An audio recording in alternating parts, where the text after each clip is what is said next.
Good evening. Welcome to the Town of North Andover Finance Committee meeting. It is Tuesday, April 6th, 2021. Pursuant to Governor Baker's March 12, 2020 order suspending certain provisions of the Open Meeting Law, General Law, Chapter 30A, Section 18, and the Governor's March 15, 2020 order imposing strict limitation on the number of people that may gather in one place, this meeting of the North Andover Finance Committee will be conducted via remote participation to the greatest extent possible. Specific information and the general guidelines for remote participation by members of the public and/or parties with a right and/or requirement to attend this meeting can be found on the town's website at northandoverma.gov. For this meeting, members of the public who wish to watch the meeting may do so on their televisions by tuning to Comcast Channel 99 or Verizon Channel 28 or online at northandovercam.org. No in-person attendance of members of the public will be permitted, but every effort will be made to ensure that the public can adequately access the proceedings in real time via technological means. In the event that we are unable to do so, despite best efforts, we will post on the Town of North Andover website an audio or video recording, transcript, or other comprehensive record of proceedings as soon as possible after the meeting. It is now 7:09, and I will call this meeting to order. We are going to take a roll call for attendance. Chris Allen. Here. Jen Luz. Here. Regina Keene. Here. Dustin Silk. I'm not sure if Dustin is with us. We will take that as a no for right now and see if he joins, and we will make a note for the record if and when he does. Kevin Foley. Present. Ed McMillan. Here. Thomas Ringler. Here. Donovan O'Connell. I'm here. All right. And this is Sasha Weinrich. It is now 7:10, and I'd like to do a Pledge of Allegiance, please. I pledge allegiance to the flag of the United States of America and to the republic for which it stands, one nation, under God, indivisible, with liberty and justice for all. Okay. It is now 7:10, and I will call our public hearing to order. I am going to double check that there are no questions or comments for the hearing. We did not receive any through the website, but I will check my email.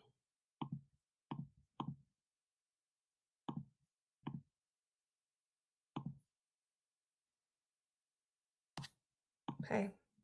So there are now currently no comments, and I request a motion to close the public hearing unless there's someone who would like to speak regarding the proposed operating budget or capital improvement plan. Move to close the public hearing regarding the budget. Kevin Foley made a motion. Do I have a second? Second. Chris Allen made a second. All those in favor, I'll take a roll call vote. All right. Donovan O'Connell? Yes. Thomas Ringler? Yes. Edward McMillan? Yes. Kevin Foley? Yes. Regina Keene? Yes. Jen Luz? Yes. Chris Allen? Yes. I made the motion. All right. The public hearing is closed. We also have public comment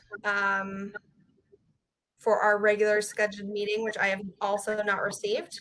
So I will skip over that for now. If we receive any in the future, because we're a few minutes early, then I will read that, but we don't have any right now, so we can keep moving. So tonight we have Town Manager Rodriguez and the Finance Director, Lynn Savage, with us. Thank you both for being here. They're going to speak briefly about the potential sources of additional funds from the government that we may be receiving or we will be receiving, and a little bit more about that. Sure. So as you know, President Biden on March 11th signed the American Rescue Plan Act, which will be bringing an amount of funds to the town of North Andover. Right now, we're kind of all breathlessly waiting to hear what that's going to be and what it's going to look like. What we did have a meeting actually today with a representative from Administrator and Finance at the federal level, and they are working on the parameters for the funding. So basically, the Massachusetts Municipal Association has done some preliminary calculations and created estimates based on the information that they have. And based on that information, it looks like the town of North Andover may receive up to $9.1 million. It's interesting. So because Massachusetts, not everyone in Massachusetts is part of an active county government, Massachusetts had to be handled differently than any other state in the nation. And so most communities are getting a smaller bucket of money, and then we'll be getting the county funds, but you have to apply to the county to get them. Because we don't have active county government, the money's being dispersed differently. So we're getting $3 million based on our per capita population. And then the rest of the money is money that should have funneled through the county, but instead is coming directly to us. Again, none of these numbers have actually come from the federal government. At this point, the numbers have only come from the Mass Municipal Association, so they're still estimates. So we do expect to have more information within the next couple of weeks, including one, the final allocation amounts, and two, the details on the allowable expenses, because under the law, the funds do need to begin disbursement by mid-May. So we do know the law says there is going to be 4 eligible use categories. One is response to public health emergency or its negative economic consequences.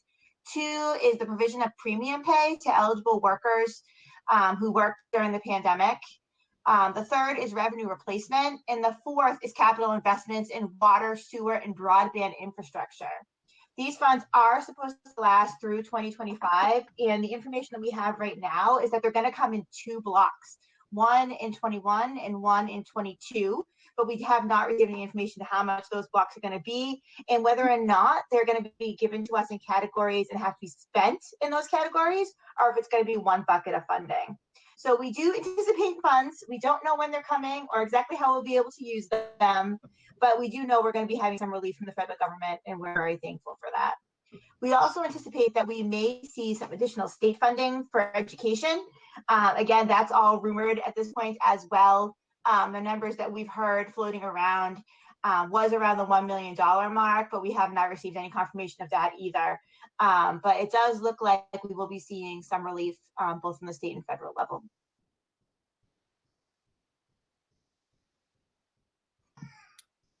Thank you. That was really helpful. Does anyone have any questions? If the manager doesn't know how much we're getting or when we're going to get it, do you think that we're going to have to reconvene if we don't know that answer by the town meeting, or we're going to have to reconvene town meeting in the fall? No, I don't think so. At this point, not knowing what we're getting yet and not knowing how we can spend it, we still have the free cash articles to help with COVID related spending. Worst case scenario, we obviously would spend the federal funds first, and then that money could roll back to the free cash. But I do not think we'll need to have a special town meeting to deal with any COVID related expenses. Is this kind of like the CARES Act money? If you don't spend it, you don't get it. So you have to have expenses in these 4 categories. So they haven't told us yet what will happen. We do anticipate that if we don't spend it by the end of 2025 or the beginning of 2025, they would take it back. There is going to be very strict and stringent reporting guidelines, which is just like the CARES Act funding. So if you remember, the CARES Act funding came from the federal government, went to the state, then the state gave it to us. And so most of our filing at this point has been with the state. Now our filing is going to be directly with the federal government. And what they told us today is that there's going to be webinars coming about how we need to account for this funding. So obviously we'll keep it in separate accounts like we did the CARES Act funding, account for it in the same way we did that. But I expect, based on FEMA reimbursement, that it's going to be a very complicated reimbursement process. Maybe and Lynn can tell you that she's been through the ringer this year with the reimbursements. The CARES Act funding alone, the administrative work to just track that is phenomenal. It's a lot. Maybe Can you find use the yourself money to as a premium. hire an administrator to track the money? I'm not sure. So it's Probably not. interesting. So they question. audit, right? They audit the spending, and for what they audited for us was, all the money we spent. They audited a $400 cleaning bill for when we had a positive case in one of the buildings and we had a cleaning company come in, and that was what we had to pull all of our documentation, show that we had a positive case, show the cleaners came, show the cleaning was done. It was really interesting, over a $400 bill. So it really. They want to make sure the money is spent correctly, which we appreciate, but it certainly is it's certainly going to be very restrictive. We even had to back it up with emails that Melissa had sent out showing that she shut down town hall because of it. Wow. Oh yeah. Thorough. Yep. So quick question. I mean, the one fuzzy area, of course, is to replace lost revenues.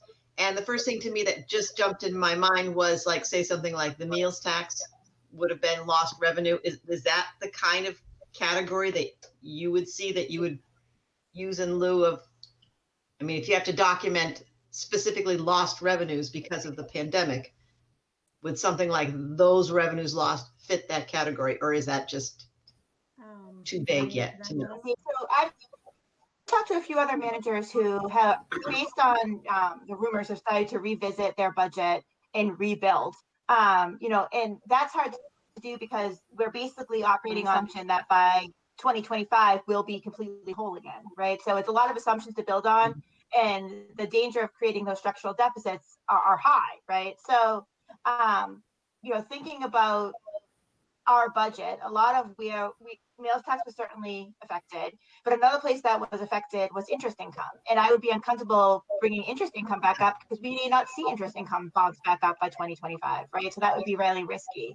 Meals tax, I think we could see come back up, and that wouldn't be as risky, although we have businesses that close. So, it's a tough analysis to undertake, and it's really going to take us a while to get our hands around where the funding comes in, how it comes in, and creating a plan, because we certainly do want this money to last for the 4 years as we're recovering. Right. And Okay. just my opinion on it is I would be leery about using it to supplement lost revenue if we can function with the minimal lost revenue that we have, and we're managing the budget as it is, and keeping the budget whole, and not, there's other line items that have been making up any type of deficit where we might potentially have a shortfall. So that I concur with what Melissa says, because if we build the revenue back up and it never comes back to that fruition, and we build a budget around it, then we're in trouble. Well, couldn't it be used as a stopgap though? So between when, we have some lofty plans for the next 5 years on the school side, right? Or more than that. And so if we believe and we actually have lost revenues to start, I guess it's just a forecasting exercise, right? To say, we think we lost this much, and then at some point we'll have, if we haven't built back up that budget, we would have to supplement a little bit more if we went for, an override to fund additional operating expenses or something else. Can it be used in that capacity? I guess I just am, when you say lost revenue, does the money go away if you don't use all of that 9 million, or how does that work? So we haven't heard yet. With the spending, with an end date of 2025, I anticipate that yes, it will go away. But they have not given us really clarity on that. And I think the bigger issue, the way I look at it right now is it's really hard for us to plan because we don't know what the buckets look like, right? It could be that they want the money to be invested back to be an economic driver. That could be the priority. I don't know at this point. So I think until the guidelines are set, it's kind of hard to tell. Understood. Okay. Any additional questions? I will keep you All right. updated though as I hear more. I anticipate they have to tell us more in the next couple of weeks because we have to start preparing. So as we hear more, we'll certainly send an updated memo with the information that we get. All right, thank you very much. We appreciate it. Thank you for coming. I know you guys have lots going on. I emailed both you and Chris the numbers for the budgets. Perfect. Thank you. Okay. I appreciate that. Yeah. So the next item on the agenda is we are going to vote on the proposed FY22 operating budget, capital improvement plan, and enterprise fund budgets. Is there any discussion on those items? I guess I'll take discussion all at once. Any discussion on those items before we move forward to vote?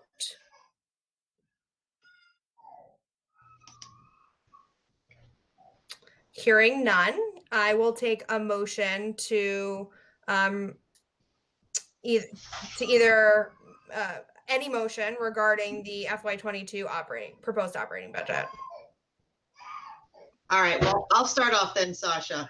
And I move that we take favorable action on the proposed FY22 operating budget in the amount of $112,817,201. Do I have a second?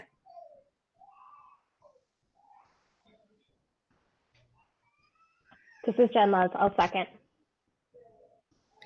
All right, I will take a roll call vote. Donovan O'Connell. Yes. Thomas Ringler. Yes. Ed McMillan. Yes. Kevin Foley. Yes. Regina Keene. Yes. Jen Luz. Yes. Chris Allen. Yes. I also vote yes. There, hearing no opposition, we recommend favorable action for the FY22 operating budget as proposed. Do I have a motion for a recommendation on the proposed FY22 capital improvement plan? All right, Sasha. Oh, yes, I'm still on here. Okay. I move that we take favorable action on the proposed FY22 capital improvement plan budget in the amount of $5,822,827. Thank you. Do I have a second? Yep, this is Donovan O'Connell. I'll second that. Great. Thank you. I will take a roll call vote. Jen Luz. Yes. Regina Keene. Sorry, I was on mute. Yes. Kevin Foley. Yes. Ed McMillan. Yes. Thomas Ringler. Yes. Donovan O'Connell. I vote yes. Chris Allen. Yes. I also vote yes. With no opposition, we approve favorable action for the FY22 proposed capital improvement plan.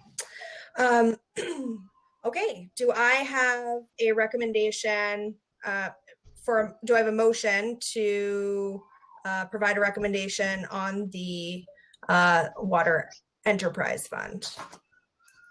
Sasha, would you like me to read all three with all their numbers and have one vote, or do you want to have a vote for each individual water, sewer, and Stevens estate? We can vote to take them all at once. So if you want to make a motion, Chris, Okay. to All right. take them all at once, I can do the roll call and then we can. Okay.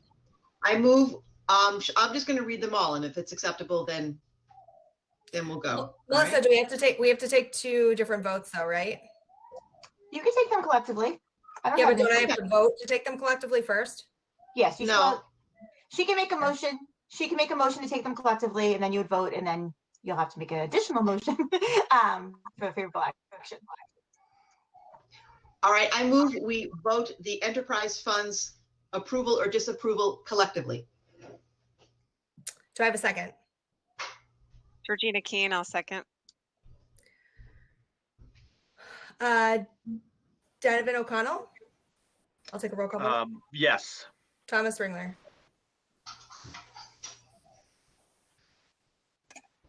Yes. Ed McMillan. Yes. Kevin Foley. Yes. Regina Keene. Yes. Jen Luz. Yes. Chris Allen. Yes. And I also vote yes. Excellent. Thank you. Now we can we can have a motion for all three. I will take a motion for all three. All right, I move we take favorable action on the proposed FY22 enterprise fund budgets in the amount for water of $5,313,716, for sewer $5,727,727, and the enterprise fund for the Stevens estate in the amount of $73,898. That's $73,898. Thank you, Chris. Do I have a second? Yep, this is Donovan O'Connell. Will second that motion. Thank you. And I'll take a roll call vote. Jen Luz, Yes. Regina Keen, Yes. Kevin Foley, Yes. Ed McMillan, Yes. Thomas Ringler, Yes. Donovan O'Connell, Yes. Chris Allen. Yes, looks like Dustin. I also yes. vote yes. And Dustin just joined. Dustin, would you like to vote on approving the enterprise fund budgets with a yes or otherwise? Can you hear us? That's okay. He does not need to vote. We have a quorum. So hearing, is that okay, Melissa, procedurally? Absolutely, you're good. Okay. So hearing no opposition, we approve or we vote favorable action for the enterprise fund budgets as proposed. So I think that was the main items that we were voting for. We also have some old business and we're going to approve our prior meeting minutes, but Melissa and Lynn, I don't want to keep you. So if you want to go back to your evenings, you're more than welcome to, or you can stay, up to you. But I appreciate your time. So wanted to say that. And thank you very much for coming. All of you this year. So I just, it's been a tough budget year and I appreciate everybody's support and getting us here. And hopefully next year will be a little bit easier, but thank you all. Thank you. Thank you, Melissa and Lynn. All right, take care. Have a good evening. Good Bye-bye. night. Okay, so we have, let's move on to our old business. Really quickly, Chris, do you want to run through old business? We're just going to talk about our warrant letter. We received some items. Chris was so wonderful in putting everything together, just kind of combining everything. I really appreciate that. We're missing a couple pieces, and then I'm not going to take up a time discussing it tonight because we're still missing some pieces, but I put some additional meetings on the calendar, and those are as needed. So we're definitely going to meet for the next one. I think it's in 2 weeks. We'll discuss this and then we'll finalize. But, in the interim, we have some outside individual work to do. And then I'll review and put something together. So we have a draft to review at our next meeting, and hopefully it's in good shape so that we don't have much work to do after that. Does that sound? Yeah, one suggestion is, and here I'll tell you what I have is I have the CIP, I've got the enterprise funds, financial reserves, the schools, municipal. So I have 1, 2, 3, 4, 5 of the different reports. So we're getting there. But just one thought, and like maybe in particular the schools, I'm not really sure. Is it all right for us if I coalesce them into one document, as raw as they are, and we send them out to the group? Is that acceptable as a document to review before discussion on our next meeting? It might help us to have everyone read it, even in its raw form, and you can't comment on it, but at least you can read it.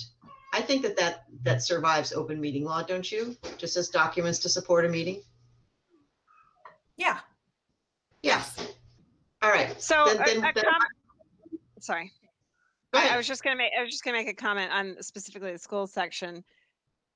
I really feel hesitant to finalize that until we know more about this $9 million, because that whole free cash section, that whole free cash allocation maybe that 9 million is going to cover that, things that we know more, right? We know that OLA is likely not going to, continue on, as an example, in the next school year or whatever. Like there's more things that are coming to light. So I just don't want to finalize Regina, it. I agree with you completely. And so one of the things that is on my to-do list is to reach out again to Superintendent Gilligan and Assistant Superintendent Mealy and ask them actually to come in and give us an update on where they're at in terms of their projections of needs, and also how that relates to that appropriation.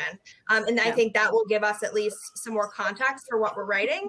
And in the past, like last year, we had to specifically write things like, we can't opine on this because we just don't know yet, and we'll make a recommendation at town meeting. And so it may be that we have to do the same thing regarding, like, note that there's going to be an appropriation. We don't know how we're going to vote yet because this has to come out, 30 days or whatever before.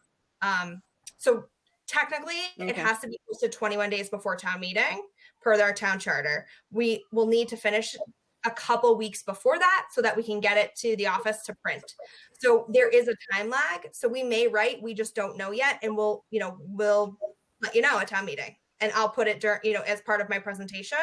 So that's very well could be the case and wouldn't be uncommon given kind of the tumultuous nature of our times. Yeah. So totally hear you and agree. Yeah. All right. So I just put that caveat out there when Chris sends this out that my school section, I have like big, comments after what I wrote that this might all change. Yeah, no, but that's fair. And that's why I would like to have everybody see what everybody's written, is because this is a weird year. It really is. And all these things are kind of in flux. I mean, some things are more solid than others, like obviously enterprise funds, and those are pretty much intact. However, so everybody has a chance to read and think about it. And so we have a better conversation when we're trying to decide how we want to phrase it prior to town meeting. Because I'm with you. I don't see how we can say yes or no to things that they're vapor right now. We just don't know. And that's just the way it is. It's the way it is. And sorry, are we going to try and stick with the schedule that we had defined at one point, or are we going to move it back a little bit since town meeting is now happening in June? Well, we still have I think the schedule's in flux. So I think if everyone can, who has not yet submitted, can send their portion to Chris and I by this weekend. And how about this? If everyone can, if anyone wants to revise their current section that they've already sent to Chris, we'll give you till this weekend as well. And then we'll put that all together and we'll post that. So it's available, to the public, but also we can see it. And then we'll review from there, I think, and have a discussion about it at our next meeting, which is in 2 weeks' time. So it gives us time to do some editing, look through it, digest it, and come back with comments. And then I think from there we can establish a schedule. But the day that we need to give it to,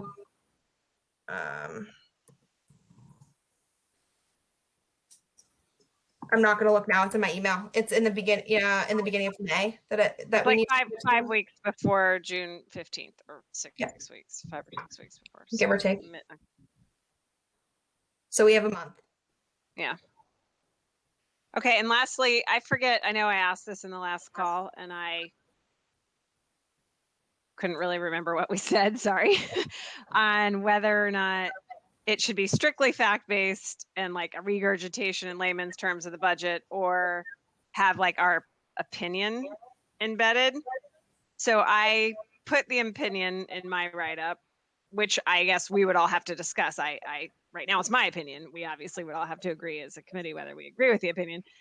And I like highlighted that specifically so that we could easily just cut it out. So if this is going to be a public document for our next meeting, maybe we want to cut out my opinion and then insert opinion after we talk about, like, I hesitate to have that kind of out there unless everybody inserted an opinion. Then let's put it this way. What I'm going to do is I'm going to put it all together. I'm going to take a hard look at everything, put it all together. I'm going to put it in front of Sasha, and Sasha will be responsible for putting it in public. So that is definitely I agree with you. Yeah. So So generally speaking, it's fact-based, like here's what the budget shows, but we have inserted opinions in the past if they're relevant to the financial future or current state of our town, right?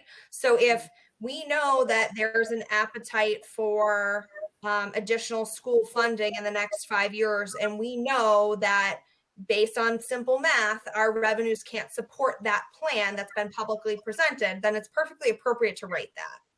Mhm. You know, whether or not you're going to vote for an override is your opinion, right? And we wouldn't take it, we wouldn't opine on that right now as a finance committee, but we know that right now our current revenues don't support, maybe a future school plan, right? Does that make sense? What kind of, Yeah. I now it's been a couple of weeks since I wrote it, so I can't remember exactly what I wrote. But anyway, you can take a look at it and you can maybe decide, and it's easy to take all the yellow highlights out and say, all opinion, let's wait on that. Understood. I think, it's trying to give a good financial picture to the community and help them understand the budget and also help them look forward. I think Thomas always has a really good point. Like, what is he going to look back on in 10 years and say, we should have seen this and we missed it? I think that's part of our job, right? So there's some opinion in that. Does that? Yeah, that's good. Thank you. Does that all sound right?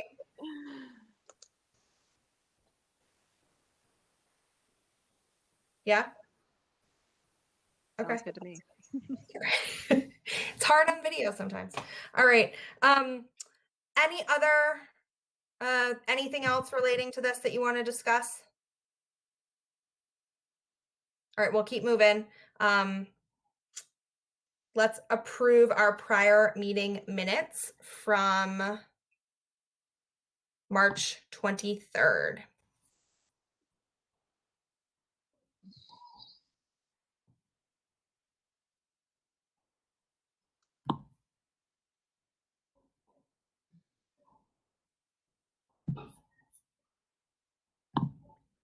Sasha, this is Donovan. I would move that we approve the minutes from our last meeting of March 23rd, 2021.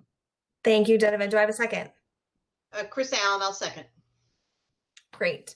I will take a roll call vote. Jen Luz. Yes. Regina Keen. Yes. Kevin Foley. Yes. Ed McMillan. Yes. Thomas Ringler. Yes. Donovan O'Connell. I vote yes. And Chris Allen. Yes. And I also vote yes. Hearing no opposition, the meeting minutes are approved for March 23rd.